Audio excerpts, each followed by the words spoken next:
ಓಂ ಗಂಗನಪತಯೇ ನಮಃ. ಜೈ ಶ್ರೀಕೃಷ್ಣ. ಓಂ ದುಂ ದುರ್ಗಾಯೇ ನಮಃ. ಓಂ ನಮೋ ಭಗವತೆ ವಾಸುದೇವಾಯ. ಇಂದಿನ ಈ ವಿಡಿಯೋದಲ್ಲಿ ಭಗವದ್ಗೀತೆಯ ಅಧ್ಯಾಯ 14 ಭೌತಿಕ ಪ್ರಕೃತಿಯ ತ್ರಿಗುಣಗಳು, ಇದರ ಶ್ಲೋಕ 26 ಹಾಗೂ 27 ಇದನ್ನು ಕವರ್ ಮಾಡಲಿಕ್ಕಿದ್ದೇವೆ. ಶ್ಲೋಕ 26.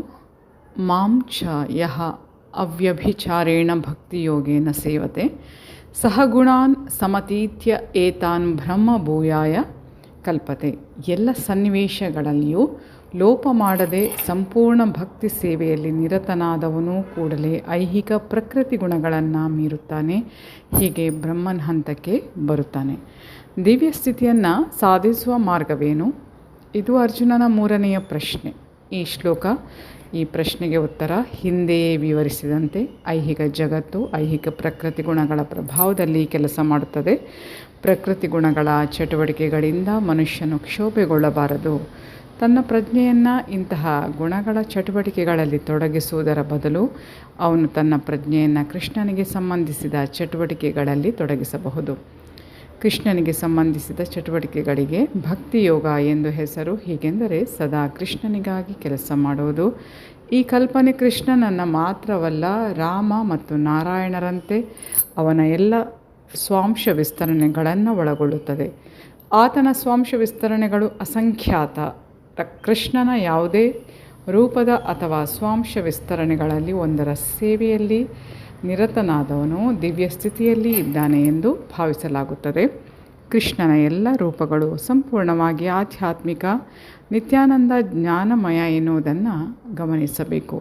ಇಂತಹ ದೇವೋತ್ತಮ ಪುರುಷರು ಸರ್ವಶಕ್ತರು, ಸರ್ವಜ್ಞರು. ಅವರಿಗೆ ಎಲ್ಲ ದಿವ್ಯ ಗುಣಗಳಿವೆ. ಐಹಿಕ ಪ್ರಕೃತಿ ಗುಣಗಳನ್ನು ಗೆಲ್ಲುವುದು ಬಹು ಕಷ್ಟ. ದೃಢ ಸಂಕಲ್ಪ ಮಾಡಿ ಕೃಷ್ಣನ ಅಥವಾ ಅವನ ಸ್ವಾಂಶ ವಿಸ್ತರಣೆಗಳ ಸೇವೆಯಲ್ಲಿ ಒಬ್ಬನು ತೊಡಗಿದರೆ ಪ್ರಕೃತಿ ಗುಣಗಳನ್ನು ಸುಲಭವಾಗಿ ದಾಟಬಹುದು. ಇದನ್ನು ಆಗಲೇ 7ನೆಯ ಅಧ್ಯಾಯದಲ್ಲಿ ವಿವರಿಸಿದೆ. ಕೃಷ್ಣನಿಗೆ ಶರಣಾಗತನಾದವನು ಕೂಡಲೇ ಐಹಿಕ ಪ್ರಕೃತಿ ಗುಣಗಳ ಪ್ರಭಾವಕ್ಕೆ ಅತೀತನಾಗುತ್ತಾನೆ. ಕೃಷ್ಣ ಪ್ರಜ್ಞೆಯಲ್ಲಿ ಅಥವಾ ಭಕ್ತಿ ಸೇವೆಯಲ್ಲಿ ಇರುವುದೆಂದರೆ ಕೃಷ್ಣನೊಡನೆ ಸಮಾನತೆಯನ್ನು ಸಾಧಿಸುವುದು ಎಂದು ಅರ್ಥ. ತಾನು ನಿತ್ಯ ಜ್ಞಾನಾನಂದನೂ ಚಿನ್ನದ ಕಣಗಳು ಚಿನ್ನದ ಗಣಿಯ ಅಂಶಗಳಾಗಿರುವಂತೆ ಜೀವಿಗಳು ತನ್ನ ವಿಭಿನ್ನ ಅಂಶಗಳು ಎಂದು ಪ್ರಭು ಹೇಳುತ್ತಾನೆ. ಹೇಗೆ ಬಂಗಾರದ ಕಣಗಳು ಗುಣದಲ್ಲಿ ಚಿನ್ನದ ಗಣಿಗೆ ಸಮವೋ, ಹಾಗೆಯೇ ಜೀವಿಯು ತನ್ನ ದಿವ್ಯ ಸ್ಥಿತಿಯಲ್ಲಿ ಬಂಗಾರದ ಗಣಿಯಂತಿರುವಂತಹ ಕೃಷ್ಣನಿಗೆ ಗುಣದಲ್ಲಿ ಸಮನಾಗುತ್ತಾನೆ. ವ್ಯಕ್ತಿತ್ವದಲ್ಲಿನ ವ್ಯತ್ಯಾಸ ಮುಂದುವರಿಯುತ್ತದೆ. ಇಲ್ಲವಾದರೆ ಭಕ್ತಿಯೋಗದ ಪ್ರಶ್ನೆಯೇ ಇರುವುದಿಲ್ಲ. ಭಕ್ತಿಯೋಗದ ಅರ್ಥ ಇದು: ಪ್ರಭು ಇದ್ದಾನೆ, ಭಕ್ತನಿದ್ದಾನೆ. ಪ್ರಭು ಭಕ್ತರ ನಡುವಣ ಪ್ರೀತಿಯ ವಿನಿಮಯ ಇದೆ. ಆದ್ದರಿಂದ ದೇವೋತ್ತಮ ಪರಮ ಪುರುಷನಲ್ಲಿ ಮತ್ತು ವ್ಯಕ್ತಿಗತ ಜೀವಿಯಲ್ಲಿ ಇಬ್ಬರೂ ವ್ಯಕ್ತಿಗಳ ವೈಯಕ್ತಿಕ ವಿಶೇಷವೂ ಇರುತ್ತದೆ. ಇಲ್ಲವಾದರೆ ಭಕ್ತಿಯೋಗಕ್ಕೆ ಅರ್ಥವೇ ಇಲ್ಲ. ಪ್ರಭುವಿನೊಡನೆ ಒಂದೇ ದಿವ್ಯ ಸ್ಥಿತಿಯಲ್ಲಿ ಮನುಷ್ಯನು ಇರದಿದ್ದರೆ ಅವನು ಪರಮ ಪ್ರಭುವಿನ ಸೇವೆಯನ್ನು ಮಾಡಲಾರ. ರಾಜನ ವೈಯಕ್ತಿಕ ಸಹಾಯಕನಾಗಬೇಕಾದರೆ ಮನುಷ್ಯನು ಅಗತ್ಯವಾದ ಅರ್ಹತೆಗಳನ್ನು ಪಡೆಯಬೇಕು. ಅರ್ಹತೆ ಎಂದರೆ ಬ್ರಹ್ಮನಾಗುವುದು ಅಥವಾ ಎಲ್ಲ ಐಹಿಕ ಕಲ್ಮಶದ ಸೋಂಕಿನಿಂದ ಮುಕ್ತನಾಗುವುದು. ವೇದ ಸಾಹಿತ್ಯದಲ್ಲಿ ಬ್ರಹ್ಮೈವ ಸನ್ ಬ್ರಹ್ಮಾಪಿ ಏತಿ ಎಂದು ಹೇಳಿದೆ. ಬ್ರಹ್ಮನಾಗುವುದರ ಮೂಲಕ ಮನುಷ್ಯನು ಪರಮ ಬ್ರಹ್ಮನನ್ನು ಪಡೆಯಬಹುದು. ಹೀಗೆಂದರೆ ಮನುಷ್ಯನು ಗುಣಾತ್ಮಕವಾಗಿ ಬ್ರಹ್ಮನೊಂದಿಗೆ ಒಂದಾಗಬೇಕು ಎಂದು ಅರ್ಥ. ಬ್ರಹ್ಮನನ್ನು ಸಾಧಿಸಿದ ಮನುಷ್ಯನು ಪ್ರತ್ಯೇಕ ಆತ್ಮವಾಗಿ ನಿತ್ಯ ಬ್ರಹ್ಮನ ಗುರುತನ್ನು ಕಳೆದುಕೊಳ್ಳುವುದಿಲ್ಲ. ಶ್ಲೋಕ 27. ಬ್ರಹ್ಮಣಃ ಹಿ ಪ್ರತಿಷ್ಠಾ ಅಹಂ ಅಮೃತಸ್ಯ ಅವ್ಯಯಸ್ಯ ಚ ಶಾಶ್ವತಸ್ಯ ಚ ಧರ್ಮಸ್ಯ ಸುಖಸ್ಯ ಐಕಾಂತಿಕಸ್ಯ ಚ. ನಿರಾಕಾರ ಬ್ರಹ್ಮನಿಗೆ ಮೃತ್ಯುವಿಲ್ಲ. ಅವನು ಅವಿನಾಶಿ, ಅವನು ಶಾಶ್ವತ, ಪರಮ ಸುಖವೇ ಅದರ ಸಹಜ ಸ್ಥಿತಿ. ನಾನು ಈ ನಿರಾಕಾರ ಬ್ರಹ್ಮನಿಗೆ ಆಧಾರ. ಬ್ರಹ್ಮನ ಸ್ವರೂಪವು ಅಮರತ್ವ, ಅವಿನಾಶಿತ್ವ, ನಿತ್ಯತೆ ಮತ್ತು ಸುಖ. ಬ್ರಹ್ಮನು ದಿವ್ಯ ಸಾಕ್ಷಾತ್ಕಾರದ ಪ್ರಾರಂಭ.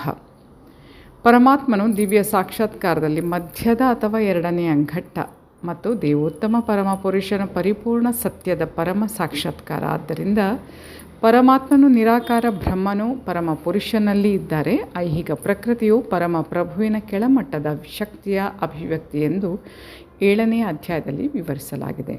ಕೆಳಮಟ್ಟದ ಐಹಿಕ ಪ್ರಕೃತಿಗೆ ಮೇಲ್ಮಟ್ಟದ ಪ್ರಕೃತಿಯ ಅಂಶಗಳನ್ನು ನೀಡಿ ಪ್ರಭು ಅದಕ್ಕೆ ಗರ್ಭಧಾನ ಮಾಡುತ್ತಾನೆ. ಐಹಿಕ ಪ್ರಕೃತಿಗೆ ಇದು ಆಧ್ಯಾತ್ಮಿಕ ಸ್ಪರ್ಶ. ಈ ಐಹಿಕ ಪ್ರಕೃತಿಯಿಂದ ಬದ್ಧನಾದ ಜೀವಿಯು ಆಧ್ಯಾತ್ಮಿಕ ಜ್ಞಾನವನ್ನು ಬೆಳೆಸಿಕೊಳ್ಳಲು ಪ್ರಾರಂಭಿಸಿದಾಗ ಅವನು ಐಹಿಕ ಅಸ್ತಿತ್ವದಿಂದ ಮೇಲೇರುತ್ತಾನೆ. ಕ್ರಮೇಣ ಅವನು ಪರಮ ಸತ್ಯದ ಬ್ರಹ್ಮನ್ ಪರಿಕಲ್ಪನೆಗೆ ಏರುತ್ತಾನೆ. ಬದುಕಿನ ಬ್ರಹ್ಮನ್ ಪರಿಕಲ್ಪನೆಯ ಸಾಧನೆಯು ಆತ್ಮ ಸಾಕ್ಷಾತ್ಕಾರದಲ್ಲಿ ಮೊದಲನೆಯ ಹಂತ.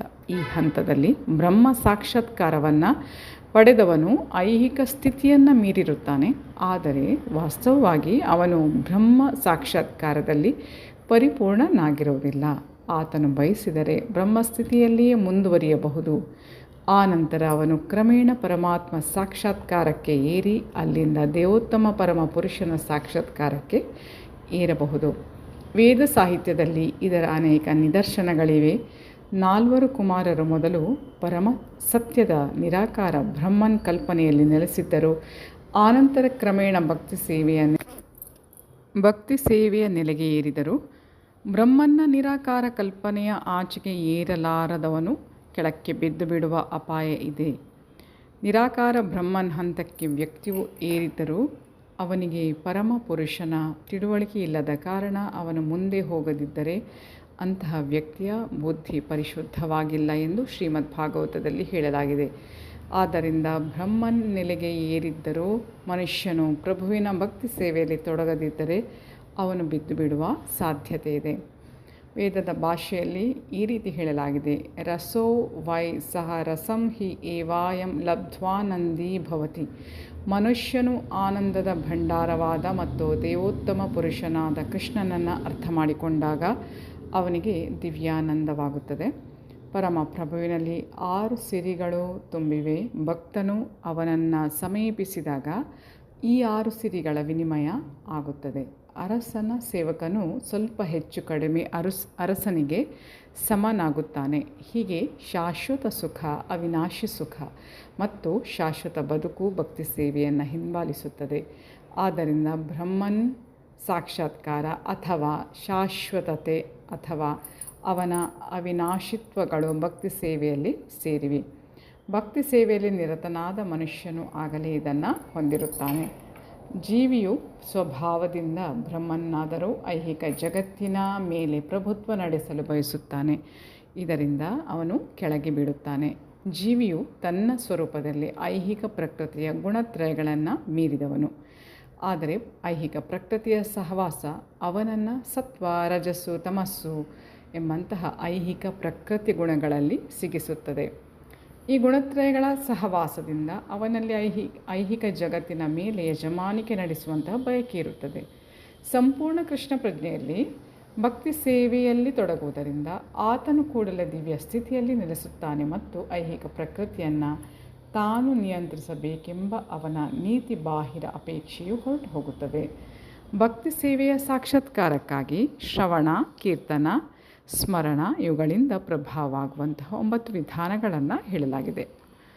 ಭಕ್ತಿ ಸೇವೆಯ ಈ ಪ್ರಕ್ರಿಯೆಯನ್ನು ಭಕ್ತರ ಸಹವಾಸದಲ್ಲಿ ಅಭ್ಯಾಸ ಮಾಡಬೇಕು. ಇಂತಹ ಸಹವಾಸದಿಂದ ಗುರುವಿನ ಪ್ರಭಾವದಿಂದ ಕ್ರಮೇಣ ಯಜಮಾನಿಕೆ ನಡೆಸುವಂತಹ ಐಹಿಕ ಅಪೇಕ್ಷೆ ನಿರ್ಮೂಲವಾಗುತ್ತದೆ.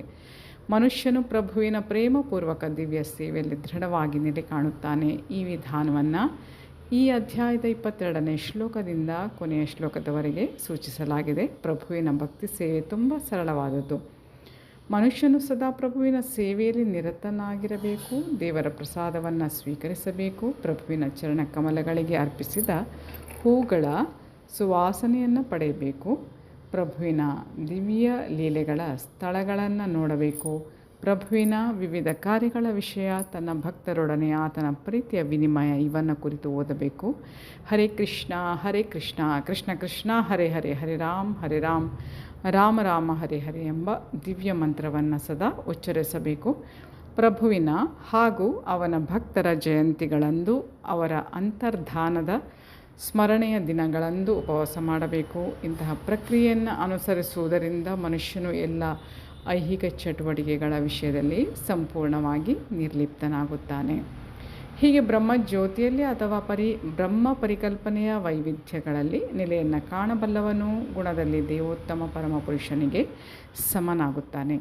ಮೈ ಡಿಯರ್ ಫ್ರೆಂಡ್ಸ್, ಇಲ್ಲಿ ಶ್ರೀಮದ್ ಭಗವದ್ಗೀತೆಯ ಭೌತಿಕ ಪ್ರಕೃತಿಯ ತ್ರಿಗುಣ ಹೇಳುವಂತಹ 14ನೇ ಅಧ್ಯಾಯದ ಭಕ್ತಿ ವೇದಾಂತ ಭಾವಾರ್ಥ ಮುಗಿಯುತ್ತೆ.